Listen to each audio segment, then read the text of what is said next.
مسرور بارزانی شوردار جبهت آسای شهر ماکروسان ده هفدیتنه که ده تبی کنالا آسمانیا تیوی دویا نوروژه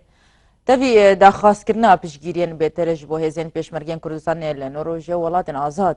هر آگوت دخوازن نوروژه هفکاری که بهتر بکه و چکو هوجه دارن لشکری و تقامنین باش اج بو پیشمرگیان گارانتی بکه اج برکو پیشمرگا کاریگرترین هزا کلشونا تفعالی که شرع لدیجیتال روسین داعش دکات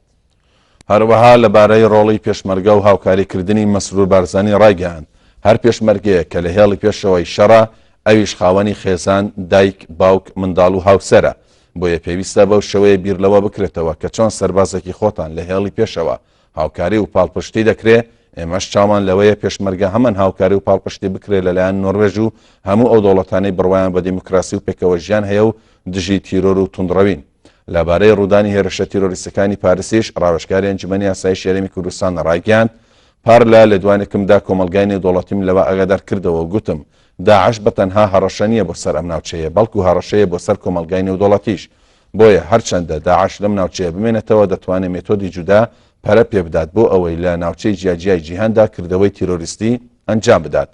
هەروەها گوتی ماوەیەکی درێژ بوو داعش ئەم پلانەی دانابوو تەنها چاوەڕێی کاتی گونجاوی دەکرد واتە ئەوان ئامادەیان کردبوو بۆ ئەنجامدانی ئەم کردەوە تیرۆریستیە هیچ گومانی تێدانی ئەگەر داعش شتێک نەشکێنرێ و لە ژێر گوشار نەمێنێتەوە ئەوە هێرشی تیرۆریستی زیاتر دەکات